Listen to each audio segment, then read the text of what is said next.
के मानों को ज्ञात कीजिए ताकि प्रदत्त फलन निर्दिष्ट बिंदु पर संतत हो।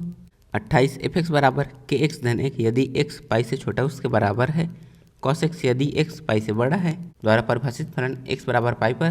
तो जब ये फलन x बराबर पाई पर संतत है तो हमें इसमें k का मान ज्ञात करना है। तो यहाँ पर हम लिखेंगे दिया है f(x) बराबर के एक्स धन 1 यदि x पाई से छोटा उसके बराबर है, cos x यदि x पाई से बड़ा है।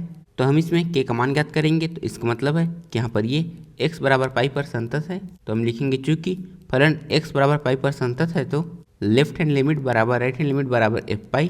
और जब x का मान पाई से छोटा उसके बराबर होता है तो यहाँ पर फलन का मान है ये, मतलब लेफ्ट हैंड लिमिट और f पाई इन दोनों के लिए फलन का मान है ये, और यहाँ पर इन दोनों के लिए फलन का मान है ये। तो इसका मतलब है कि इन दोनों के मान भी आपस में बराबर होंगे। और जब x का मान पाई से बड़ा होता है तो और फलन का मान है cos x, मतलब कि राइट हैंड लिमिट के लिए फलन का मान होगा ये। तो यहाँ पर इन दोनों का मान बराबर होंगे तो इसलिए हम इसमें f पाई याद करेंगे और यहाँ पर हम इसमें राइट हैंड लिमिट याद करेंगे। फिर हम इन दोनों के मान को इसमें रखेंगे जिससे हमें k का मान मिल जाएगा। तो यहाँ पर राइट हैंड लिमिट बराबर limit x tends to pi positive f(x), फिर यहाँ से limit x tends to pi positive. हम यहाँ पर इसका मान रखेंगे, लेकिन यहाँ पर x tends to pi positive है, मतलब पाई से जस्ट बड़े मान के लिए फलन का जो मान होगा उसे हम यहाँ पर लिखेंगे।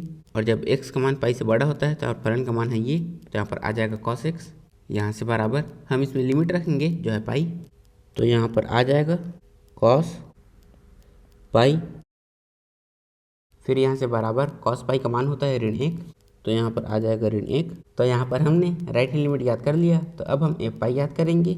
और यहाँ पर इसका मतलब है कि यहाँ पर x बराबर पाई है, और जब x का मान पाई से छोटा उसके बराबर होता है तो और फलन का मान है ये, लेकिन यहाँ पर इसमें x की जगह में है पाई, तो हम इसमें भी x की जगह में पाई लिखेंगे। तो यहाँ पर आ जाएगा k, यहाँ पर पाई धन 1। तो यहाँ पर हमने राइट हैंड लिमिट और f पाई इन दोनों का मान ज्ञात कर लिया है। तो अब हम इन दोनों के मान को इसमें रखेंगे जहाँ पर ये है हमारा समीकरण 1। तो यहाँ पर हम लिखेंगे समीकरण 1 में मान रखने पर, तो यहाँ पर आ जाएगा k पाई धन 1 बराबर ऋण 1। फिर हम 1 को इस तरफ ले जाएंगे तो यहाँ से k पाई बराबर आ जाएगा ऋण 1। फिर यहाँ से k पाई बराबर आ जाएगा ऋण 2।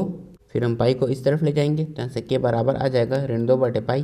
तो यहाँ पर k का मान आया है ऋण 2 बटे पाई।